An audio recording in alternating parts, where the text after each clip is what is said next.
Chapter 1. Once when I was 6, I saw a magnificent picture in a book about the jungle called True Stories. It showed a boa constrictor swallowing a wild beast. Here is a copy of the picture. In the book it said, "Boa constrictors swallow their prey whole, without chewing.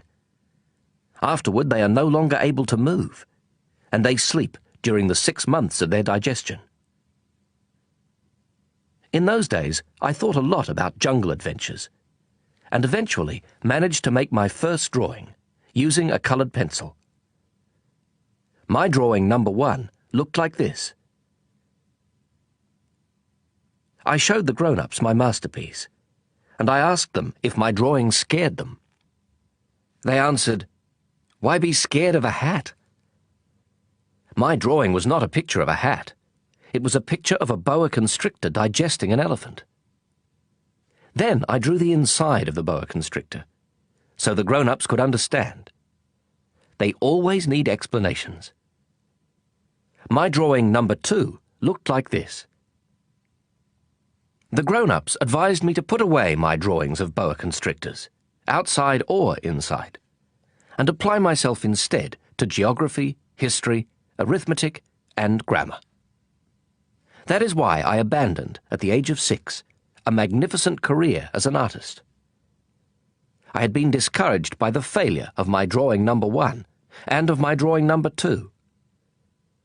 Grown-ups never understand anything by themselves, and it is exhausting for children to have to provide explanations over and over again. So then I had to choose another career, and I learned to pilot airplanes. I have flown almost everywhere in the world. And, as a matter of fact, geography has been a big help to me. I could tell China from Arizona at first glance, which is very useful if you get lost during the night. So I have had, in the course of my life, lots of encounters with lots of serious people. I have spent lots of time with grown-ups. I have seen them at close range, which hasn't much improved my opinion of them. Whenever I encountered a grown-up who seemed to me at all enlightened, I would experiment on him with my drawing number 1, which I have always kept. I wanted to see if he really understood anything. But he would always answer, "That's a hat." Then I wouldn't talk about boa constrictors or jungles or stars. I would put myself on his level and talk about bridge and golf and politics and neckties. And my grown-up was glad to know such a reasonable person. Chapter 2. So I lived all alone, without anyone I could really talk to, until I had to make a crash landing in the Sahara Desert 6 years ago. Something in my plane's engine had broken, and since I had neither a mechanic nor passengers in the plane with me, I was preparing to undertake the difficult repair job by myself. For me, it was a matter of life or death. I had only enough drinking water for 8 days. The first night, then, I went to sleep on the sand 1,000 miles from any inhabited country. I was more isolated than a man shipwrecked on a raft in the middle of the ocean. So you could imagine my surprise when I was awakened at daybreak by a funny little voice saying, "Please, draw me a sheep." What? "Draw me a sheep." I leapt up as if I had been struck by lightning. I rubbed my eyes hard. I stared, and I saw an extraordinary little fellow staring back at me very seriously. Here is the best portrait I managed to make of him, later on. But of course, my drawing is much less attractive than my model. This is not my fault.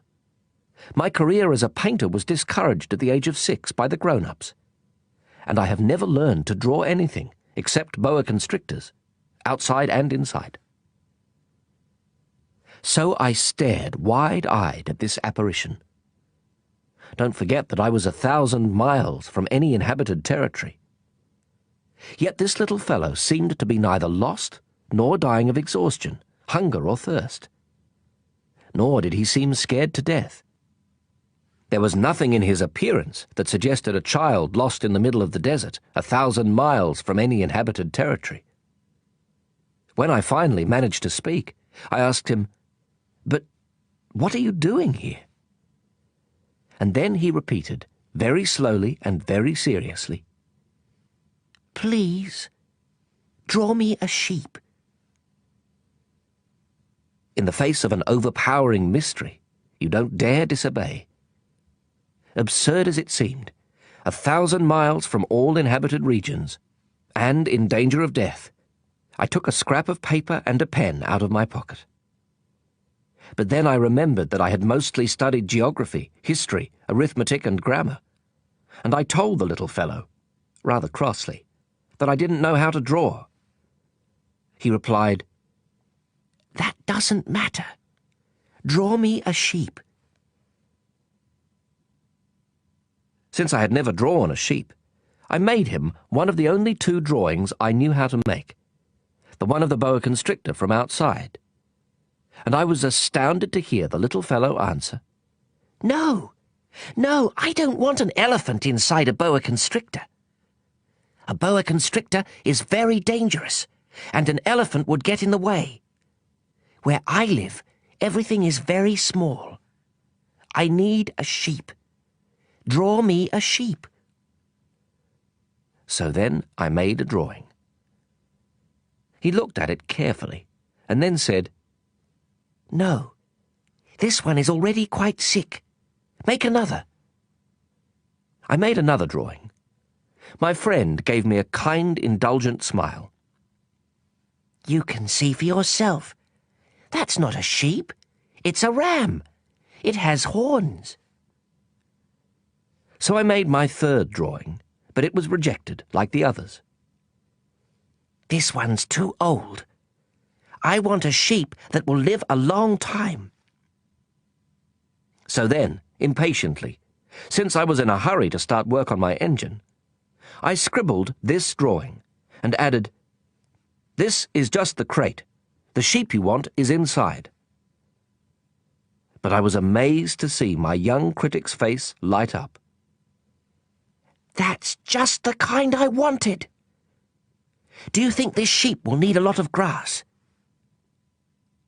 "Why?" "Because where I live, everything is very small." "There's sure to be enough.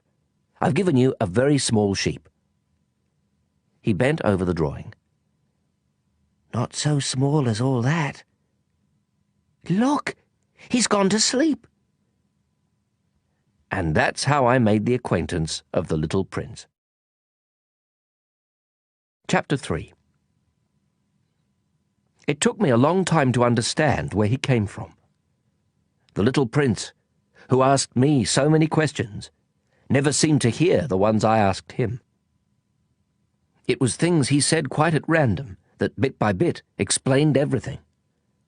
For instance, when he first caught sight of my airplane, I won't draw my airplane. That would be much too complicated for me. He asked, "What's that thing over there?" "It's not a thing. It flies. It's an airplane. My airplane." And I was proud to tell him I could fly. Then he exclaimed, "What? You fell out of the sky?" "Yes," I said modestly. "Oh, that's funny!" And the little prince broke into a lovely peal of laughter, which annoyed me a good deal. I like my misfortunes to be taken seriously. Then he added, "So you fell out of the sky too? What planet are you from?" That was when I had the first clue to the mystery of his presence, and I questioned him sharply. "Do you come from another planet?" But he made no answer. He shook his head a little, still staring at my airplane. "Of course, that couldn't have brought you from very far." And he fell into a reverie that lasted a long while. Then, taking my sheep out of his pocket, he plunged into contemplation of his treasure. You can imagine how intrigued I was by this hint about other planets. I tried to learn more. Where do you come from, little fellow? Where is this where I live of yours? Where will you be taking my sheep? After a thoughtful silence, he answered, "The good thing about the crate you've given me is that he can use it for a house after dark." "Of course. And if you're good, I'll give you a rope to tie him up during the day, and a stake to tie him to." This proposition seemed to shock the little prince. "Tie him up? What a funny idea." "But if you don't tie him up, he'll wander off somewhere and get lost." My friend burst out laughing again. "Where could he go?" "Anywhere. Straight ahead." Then the little prince remarked quite seriously, "Even if he did, everything's so small where I live." And he added, perhaps a little sadly, "Straight ahead, you can't go very far." Chapter 4.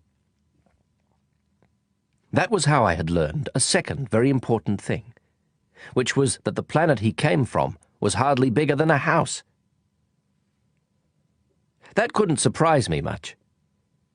I knew very well that except for the huge planets like Earth, Jupiter, Mars, and Venus, which have been given names, there are hundreds of others that are sometimes so small that it's very difficult to see them through a telescope.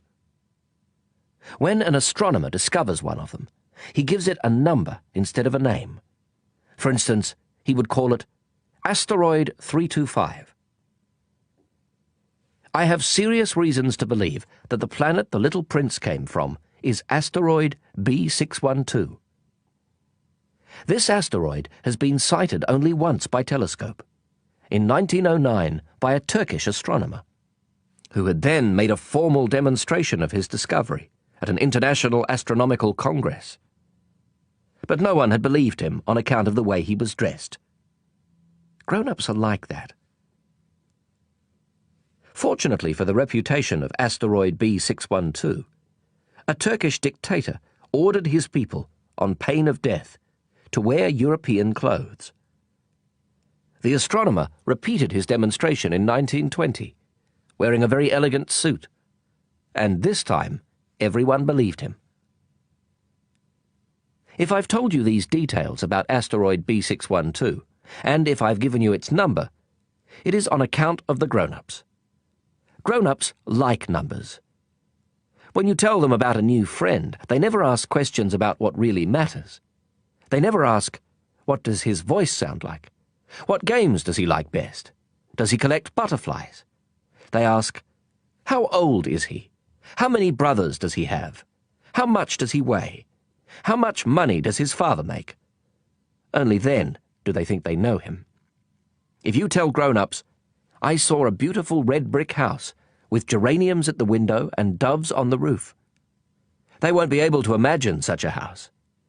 You have to tell them, I saw a house worth 100,000 francs. Then they exclaim, what a pretty house. So if you tell them, the proof of the little prince's existence is that he was delightful, that he laughed, and that he wanted a sheep. When someone wants a sheep, that proves he exists. They shrug their shoulders and treat you like a child. But if you tell them, the planet he came from is asteroid B612, then they'll be convinced, and they won't bother you with their questions. That's the way they are. You must not hold it against them. Children should be very understanding of grown-ups. But of course, those of us who understand life couldn't care less about numbers. I should have liked to begin this story like a fairy tale. I should have liked to say, once upon a time there was a little prince who lived on a planet hardly any bigger than he was, and who needed a friend. For those who understand life, that would sound much truer. The fact is, I don't want my book to be taken lightly. Telling these memories is so painful for me. It's already been 6 years since my friend went away, taking his sheep with him. If I try to describe him here, it's so I won't forget him. It's sad to forget a friend. Not everyone has had a friend. And I might become like the grown-ups, who are no longer interested in anything but numbers. Which is still another reason why I've bought a box of paints and some pencils. It's hard to go back to drawing at my age, when you've never made any attempts since the one of a boa from inside and the one of a boa from outside at the age of 6. I'll certainly try to make my portraits as true to life as possible. But I'm not entirely sure of succeeding. One drawing works, and the next no longer bears any resemblance. And I'm a little off on his height, too. In this one, the little prince is too tall, and here he's too short. And I'm uncertain about the colour of his suit. So I grope in one direction and another as best I can. In the end, I'm sure to get certain more important details all wrong. But here you'll have to forgive me. My friend never explained anything. Perhaps he thought I was like himself. But I, unfortunately, cannot see a sheep through the sides of a crate. I may be a little like the grown-ups. I must have grown old. Chapter 5. Every day I'd learn something about the little prince's planet, about his departure, about his journey. It would come quite gradually in the course of his remarks. This was how I learned on the 3rd day about the drama of the baobabs. This time, too, I had the sheep to thank, for suddenly the little prince asked me a question, as if overcome by a grave doubt. Isn't it true that sheep eat bushes? Yes, that's right. Ah, I'm glad. I didn't understand why it was so important that sheep should eat bushes, but the little prince added, And therefore they eat baobabs too. I pointed out to the little prince that baobabs are not bushes but trees as tall as churches, and that even if he took a whole herd of elephants back to his planet, that herd couldn't finish off a single baobab.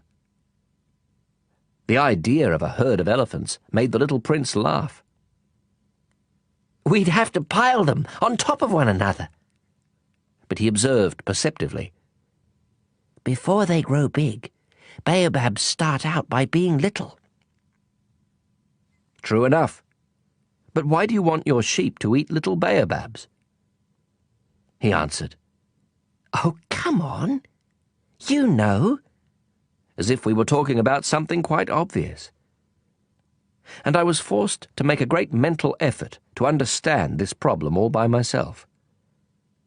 And, in fact, on the little prince's planet, there were, as on all planets, good plants and bad plants. The good plants come from good seeds and the bad plants from bad seeds. But the seeds are invisible. They sleep in the secrecy of the ground until one of them decides to wake up. Then it stretches and begins to sprout, quite timidly at first, a charming, harmless little twig reaching toward the sun. If it's a radish seed or a rosebush seed, you can let it sprout all it likes. But if it's the seed of a bad plant, you must pull the plant up right away, as soon as you can recognize it. As it happens, there were terrible seeds on the little prince's planet. Baobab seeds. The planet's soil was infested with them.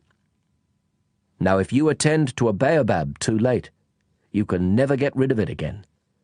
It overgrows the whole planet. Its roots pierce right through. And if the planet is too small, and if there are too many baobabs, they make it burst into pieces. It's a question of discipline, the little prince told me later on. When you've finished washing and dressing each morning, you must tend your planet. You must be sure you pull up the baobabs regularly, as soon as you can tell them apart from the rose bushes, which they closely resemble when they're very young. It's very tedious work, but very easy. And one day he advised me to do my best to make a beautiful drawing for the edification of the children where I live. If they travel someday, he told me, it could be useful to them. Sometimes there's no harm in postponing your work until later. But with baobabs, it's always a catastrophe. I knew one planet that was inhabited by a lazy man. He had neglected 3 bushes. So, following the little prince's instructions, I have drawn that planet. I don't much like assuming the tone of a moralist, but the danger of baobabs is so little recognized, and the risks run by anyone who might get lost on an asteroid are so considerable, that for once I am making an exception to my habitual reserve. I say, children, watch out for baobabs. It's to warn my friends of a danger of which they, like myself, have long been unaware, that I worked so hard on this drawing. The lesson I'm teaching is worth the trouble. You may be asking, why are there no other drawings in this book as big as the drawing of the baobabs?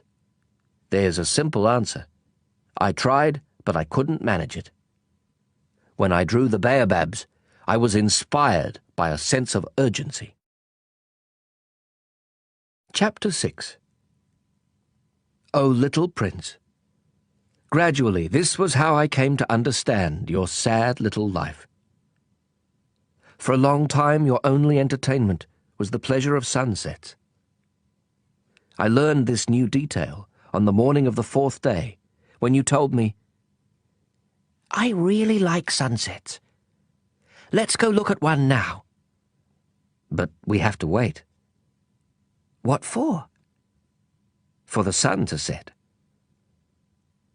At first you seemed quite surprised, and then you laughed at yourself, and you said to me, I think I'm still at home. Indeed. When it's noon in the United States, the sun, as everyone knows, is setting over France. If you could fly to France in 1 minute, you could watch the sunset. Unfortunately, France is much too far. But on your tiny planet, all you had to do was move your chair a few feet, and you would watch the twilight whenever you wanted to. One day I saw the sunset 44 times. And a little later you added, You know, when you're feeling very sad, sunsets are wonderful. On the day of the 44 times, were you feeling very sad? But the little prince didn't answer. Chapter 7. On the 5th day, thanks again to the sheep, another secret of the little prince's life was revealed to me. Abruptly, with no preamble, he asked me, as if it were the fruit of a problem long pondered in silence. If a sheep eats bushes, does it eat flowers too? A sheep eats whatever it finds. Even flowers that have thorns? Yes, even flowers that have thorns. Then what good are thorns? I didn't know. At that moment I was very busy, trying to unscrew a bolt that was jammed in my engine. I was quite worried, for my plane crash was beginning to seem extremely serious, and the lack of drinking water made me fear the worst. What good are thorns? The little prince never let go of a question once he had asked it. I was annoyed by my jammed bolt, and I answered without thinking. Thorns are no good for anything. They're just the flower's way of being mean. Oh. But after a silence, he lashed out at me with a sort of bitterness. I don't believe you. Flowers are weak. They're naive. They reassure themselves whatever way they can. They believe their thorns make them frightening. I made no answer. At that moment I was thinking, if this bolt stays jammed, I'll knock it off with the hammer. Again the little prince disturbed my reflections. Then you think flowers No, not at all. I don't think anything. I just said whatever came into my head. I'm busy here with something serious." He stared at me, astounded. "Something serious?" He saw me holding my hammer, my fingers black with grease, bending over an object he regarded as very ugly. "You talk like the grown-ups." That made me a little ashamed.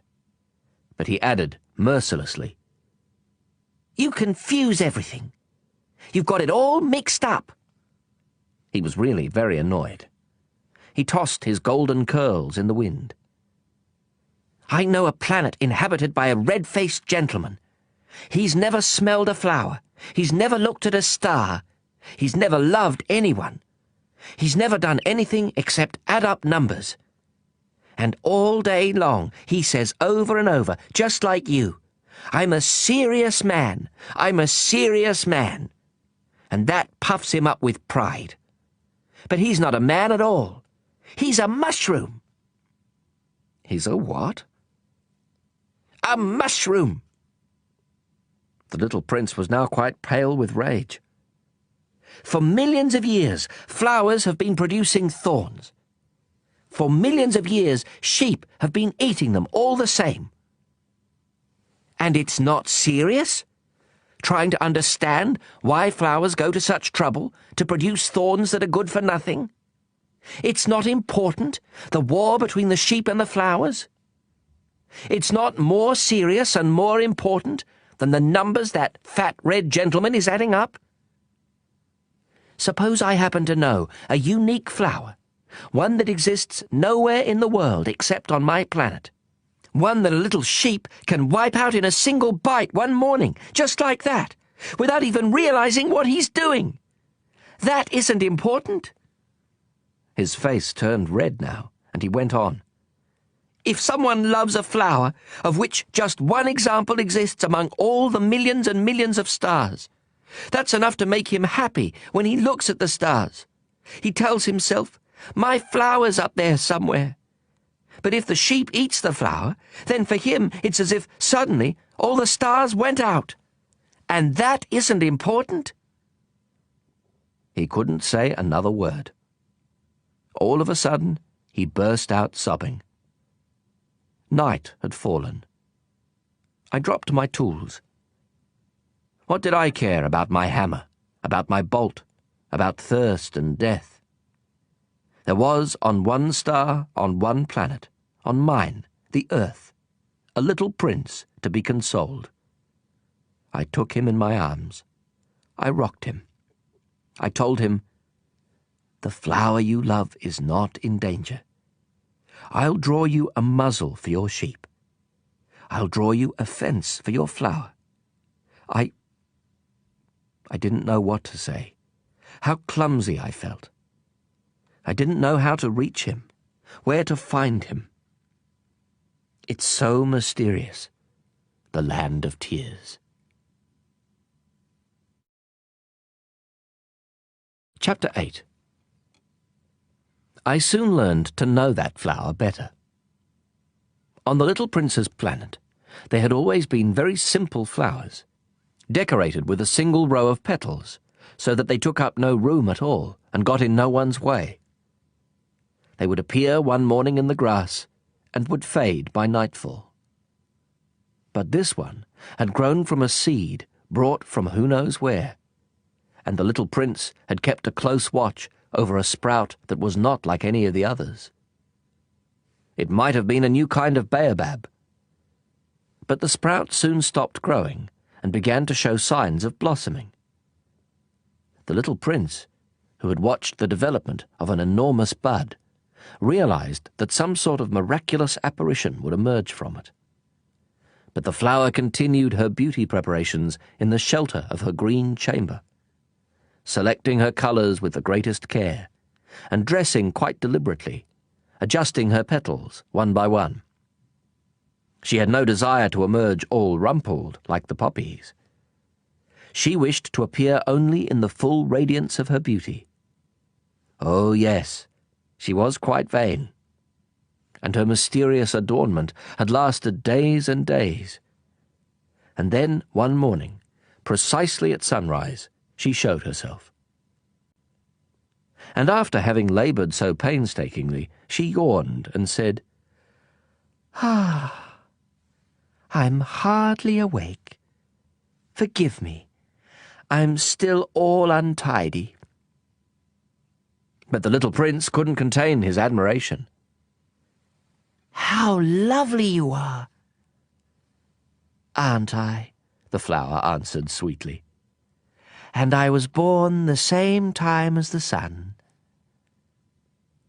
The little prince realized that she wasn't any too modest, but she was so dazzling. "I believe it is breakfast time," she had soon added. "Would you be so kind as to tend to me?" And the little prince, utterly abashed, having gone to look for a watering can, served the flower. She had soon begun tormenting him with her rather touchy vanity. One day, for instance, alluding to her 4 thorns, she remarked to the little prince, "I'm ready for tigers with all their claws." "There are no tigers on my planet," the little prince had objected. "And besides, tigers don't eat weeds." "I am not a weed," the flower sweetly replied. "Forgive me. I am not at all afraid of tigers, but I have a horror of draughts. You wouldn't happen to have a screen?" "A horror of draughts? That's not a good sign for a plant," the little prince had observed. "How complicated this flower is. After dark you will put me under glass. How cold it is where you live. Quite uncomfortable. But where I come from—" But she suddenly broke off. She had come here as a seed. She couldn't have known anything of other worlds. Humiliated at having let herself be caught on the verge of so naive a lie, she coughed 2 or 3 times, in order to put the little prince in the wrong. "Ahem. The screen? I was going to look for one, but you were speaking to me." Then she made herself cough again, in order to inflict a twinge of remorse on him all the same. So the little prince, despite all the goodwill of his love, had soon come to mistrust her. He had taken seriously certain inconsequential remarks and had grown very unhappy. "I shouldn't have listened to her," he confided to me one day. "You must never listen to flowers. You must look at them and smell them. Mine perfumed my planet, but I didn't know how to enjoy that. The business about the tiger claws, instead of annoying me, ought to have moved me." And he confided further, "In those days, I didn't understand anything. I should have judged her according to her actions, not her words. She perfumed my planet and lit up my life. I should never have run away. I ought to have realized the tenderness underlying her silly pretensions. Flowers are so contradictory. But I was too young to know how to love her." Chapter 9. In order to make his escape, I believe he took advantage of a migration of wild birds. On the morning of his departure, he put his planet in order. He carefully raked out his active volcanoes.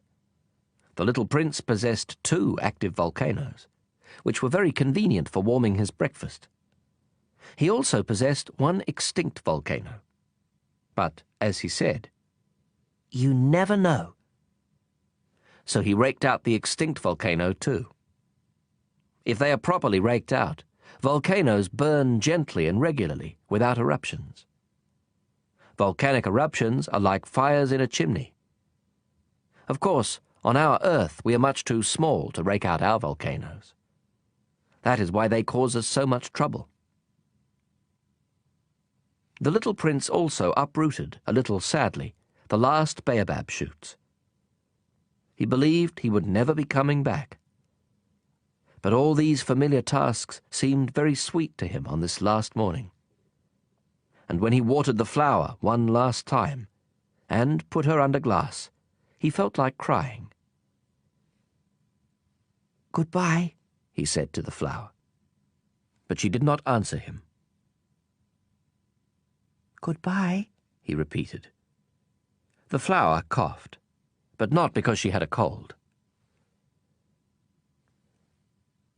"I've been silly," she told him at last. "I ask your forgiveness. Try to be happy." He was surprised that there were no reproaches. He stood there, quite bewildered, holding the glass bell in mid-air. He failed to understand this calm sweetness. "Of course I love you," the flower told him. "It was my fault you never knew. It doesn't matter. But you were just as silly as I was. Try to be happy. Put that glass thing down. I don't want it anymore." "But the wind. My cold isn't that bad. The night air will do me good. I'm a flower." "But the animals. I need to put up with 2 or 3 caterpillars if I want to get to know the butterflies. Apparently they're very beautiful. Otherwise, who will visit me? You'll be far away. As for the big animals, I'm not afraid of them. I have my own claws." And she naively showed her 4 thorns. Then she added, "Don't hang around like this, it's irritating. You made up your mind to leave, now go." For she didn't want him to see her crying. She was such a proud flower. Chapter 10.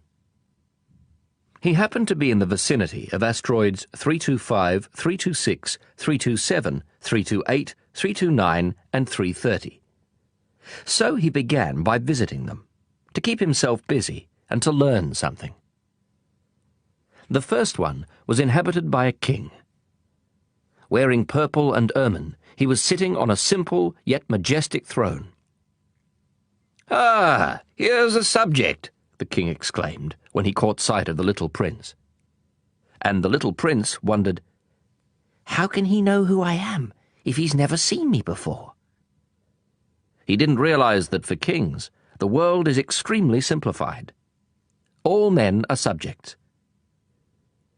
"Approach the throne so I can get a better look at you," said the king, very proud of being a king for someone at last.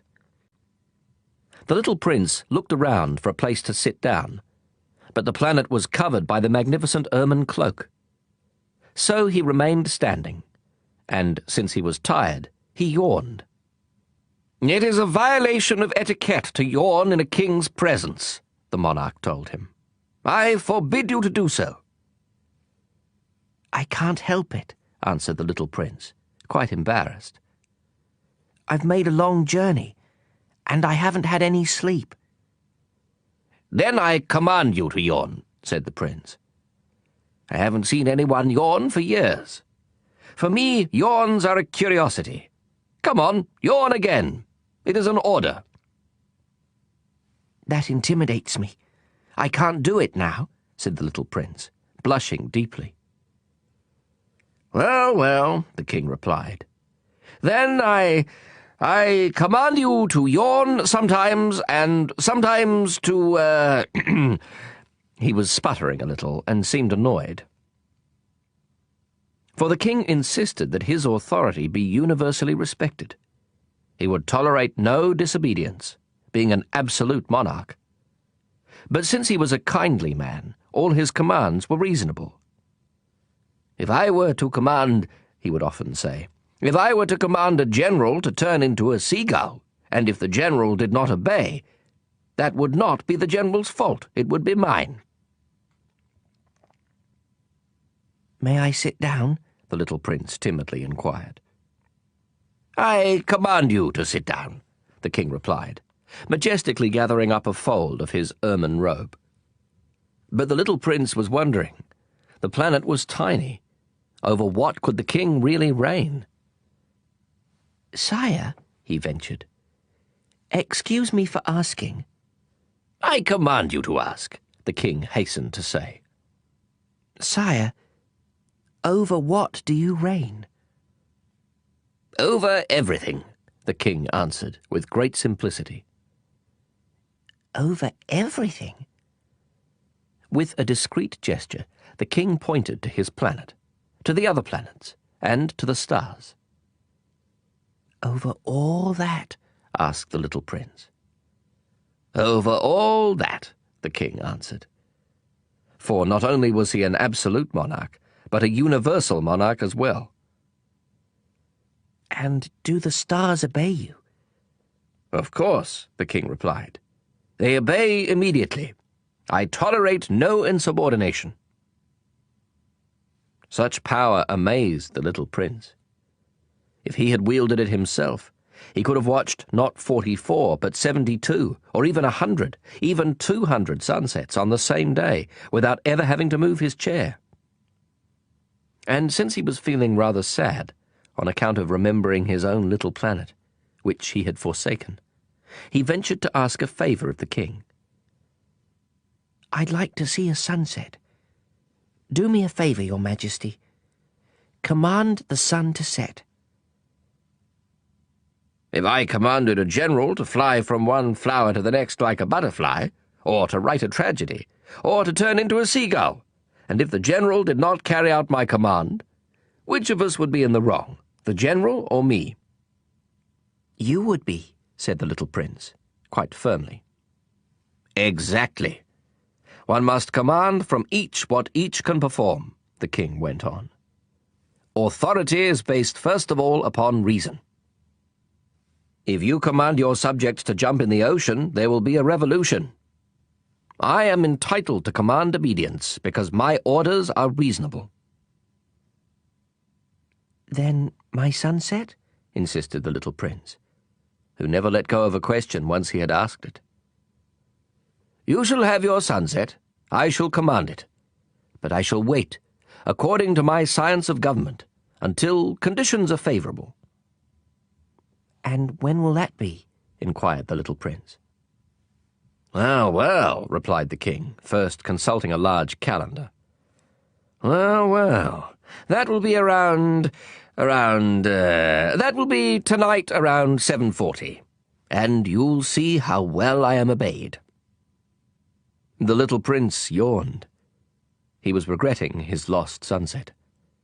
And besides, he was already growing a little bored. "I have nothing further to do here," he told the king. "I'm going to be on my way." "Do not leave," answered the king, who was so proud of having a subject. "Do not leave. I shall make you my minister." "A minister of what?" Of justice." "But there's no one here to judge." "You never know," the king told him. "I have not yet explored the whole of my realm.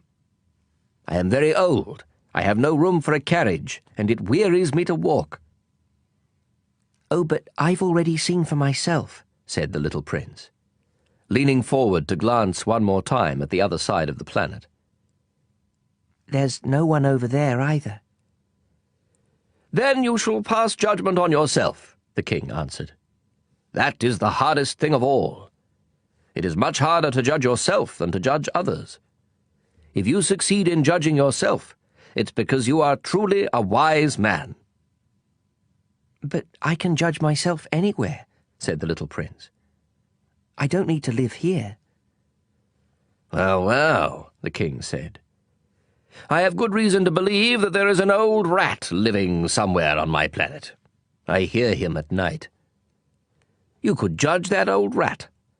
From time to time, you will condemn him to death. That way his life will depend on your justice. But you'll pardon him each time, for economy's sake. There's only one rat." "I don't like condemning anyone to death," the little prince said. "And now I think I'll be on my way." "No," said the king. The little prince, having completed his preparations, had no desire to aggrieve the old monarch. "If your Majesty desires to be promptly obeyed, he should give me a reasonable command. He might command me, for instance, to leave before this minute is up. It seems to me that conditions are favourable."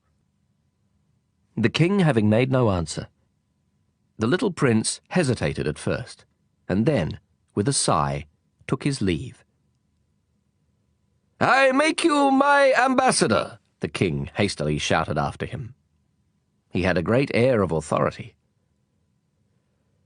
"Grown-ups are so strange," the little prince said to himself as he went on his way.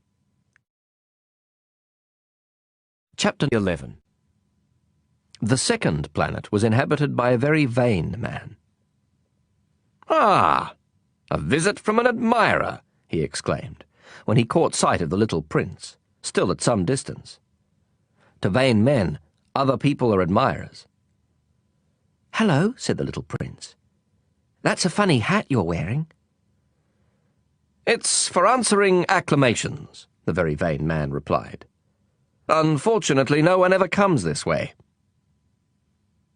"Is that so?" said the little prince, who did not understand what the vain man was talking about. "Clap your hands," directed the man. The little prince clapped his hands, and the vain man tipped his hat in modest acknowledgement. "This is more entertaining than the visit to the king," the little prince said to himself, and he continued clapping. The very vain man continued tipping his hat in acknowledgement. After 5 minutes of this exercise, the little prince tired of the game's monotony.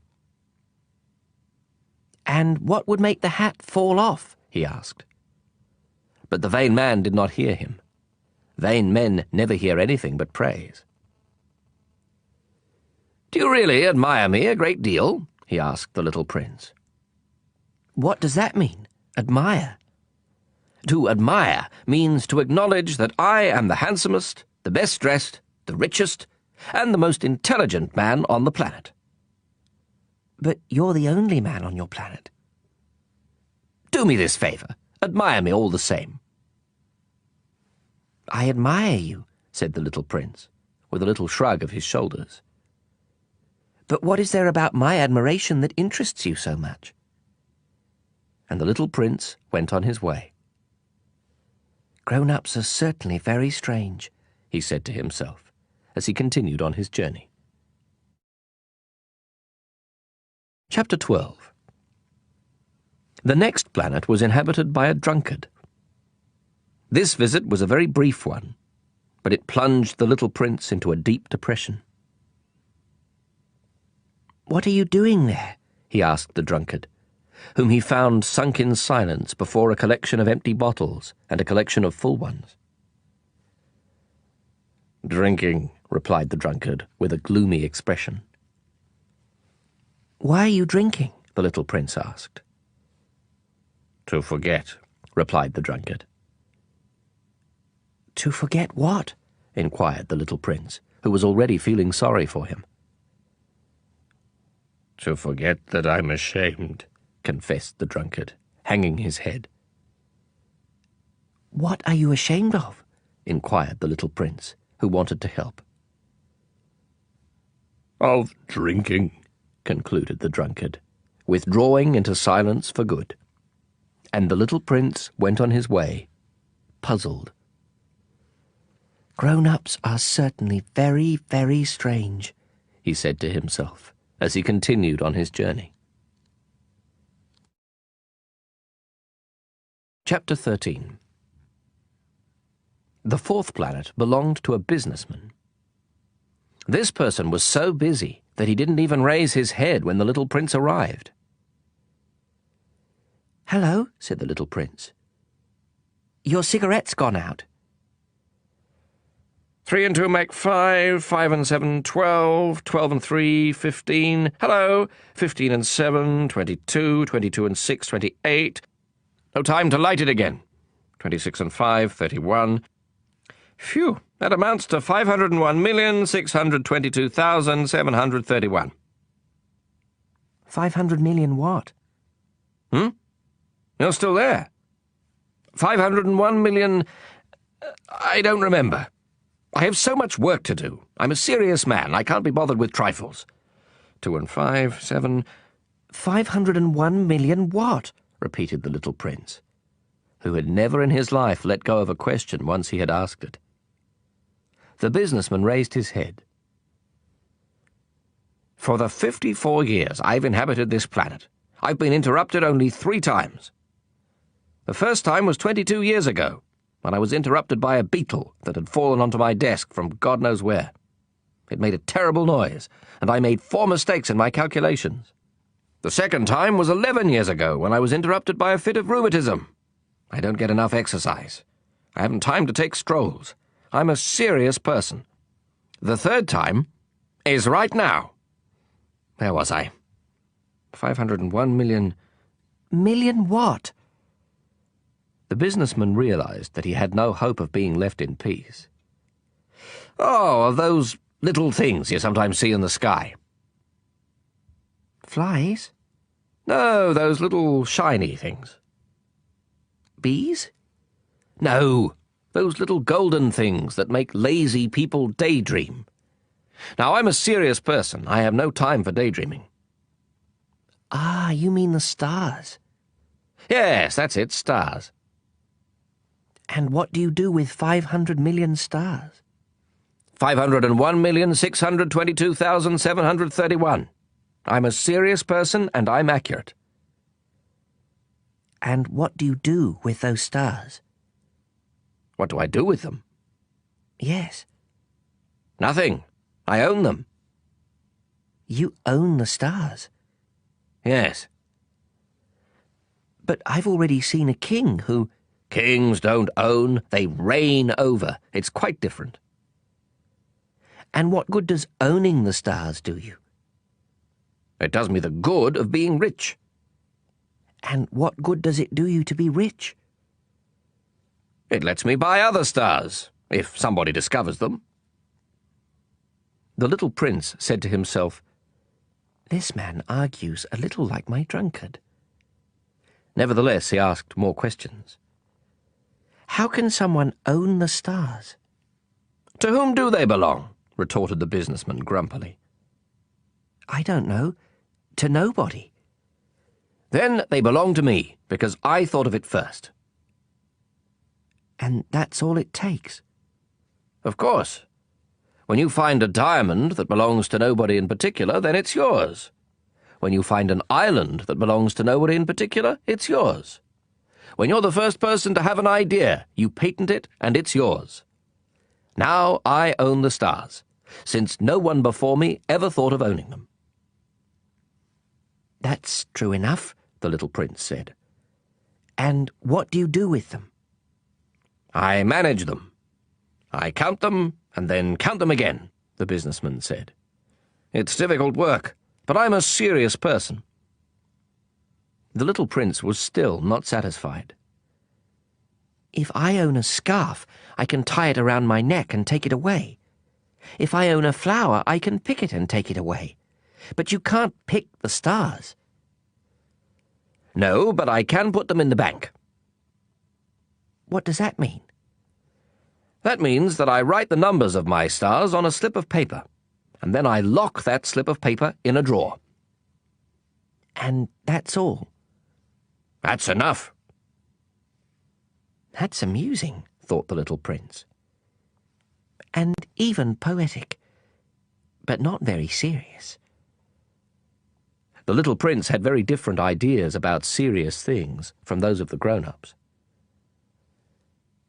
I own a flower myself, he continued, which I water every day. I own 3 volcanoes, which I rake out every week.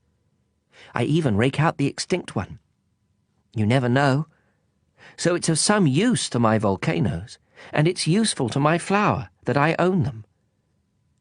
But you're not useful to the stars. The businessman opened his mouth, but found nothing to say in reply, and the little prince went on his way. Grown-ups are certainly quite extraordinary, was all he said to himself as he continued on his journey. Chapter 14. The fifth planet was very strange. It was the smallest of all. There was just enough room for a street lamp and a lamplighter. The little prince couldn't quite understand what use a street lamp and a lamplighter could be up there in the sky, on a planet without any people and not a single house. However, he said to himself, "It's quite possible that this man is absurd. But he's less absurd than the king, the very vain man, the businessman, and the drunkard. At least his work has some meaning. When he lights his lamp, it's as if he's bringing one more star to life, or one more flower. When he puts out his lamp, that sends the flower or the star to sleep, which is a fine occupation, and therefore truly useful." When the little prince reached this planet, he greeted the lamplighter respectfully. "Good morning. Why have you just put out your lamp?" "Orders," the lamplighter answered. "Good morning." "What orders are those?" "To put out my street lamp. Good evening." And he lit his lamp again. "But why have you just lit your lamp again?" "Orders." "I don't understand," said the little prince. "There's nothing to understand," said the lamplighter. "Orders are orders. Good morning." And he put out his lamp. Then he wiped his forehead with a red-checked handkerchief. "It's a terrible job I have. It used to be reasonable enough. I put the lamp out mornings and lit it after dark. I had the rest of the day for my own affairs, and the rest of the night for sleeping." "And since then orders have changed?" "Orders haven't changed," the lamplighter said. "That's just the trouble. Year by year the planet is turning faster and faster, and orders haven't changed." "Which means?" "Which means that now that the planet revolves once a minute, I don't have an instant's rest. I light my lamp and turn it out once every minute." "That's funny. Your days here are 1 minute long." "It's not funny at all," the lamplighter said. "You and I have already been talking to each other for a month." "A month?" "Yes, 30 minutes. 30 days. Good evening." And he lit his lamp. The little prince watched him, growing fonder and fonder of this lamplighter, who was so faithful to orders. He remembered certain sunsets that he himself used to follow in other days, merely by shifting his chair. He wanted to help his friend. "You know, I can show you a way to take a rest whenever you want to." "I always want to rest," the lamplighter said, "for it is possible to be faithful and lazy at the same time." The little prince continued. "Your planet is so small that you can walk around it in 3 strides. All you have to do is walk more slowly, and you'll always be in the sun. When you want to take a rest, just walk, and the day will last as long as you want it to." "What good does that do me?" the lamplighter said, "when the one thing in life I want to do is sleep?" "Then you're out of luck," said the little prince. "I am," said the lamplighter. "Good morning." And he put out his lamp. "Now that man," the little prince said to himself as he continued on his journey, "that man would be despised by all the others, by the king, by the very vain man, by the drunkard, by the businessman. Yet he's the only one who doesn't strike me as ridiculous. Perhaps it's because he's thinking of something besides himself." He heaved a sigh of regret and said to himself again, "That man is the only one I might have made my friend. But his planet is really too small. There's not room for 2. What the little prince dared not admit was that he most regretted leaving that planet because it was blessed with 1,440 sunsets every 24 hours. Chapter 15. The sixth planet was 10 times bigger than the last.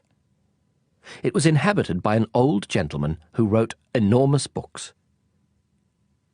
"Ah, here comes an explorer," he exclaimed when he caught sight of the little prince, who was feeling a little winded and sat down on the desk. He had already travelled so much and so far. "Where do you come from?" the old gentleman asked him. "What's that big book?" asked the little prince. "What do you do with it?" "I'm a geographer," the old gentleman answered. "And what's a geographer?" "A scholar who knows where the seas are, and the rivers, the cities, the mountains and the deserts."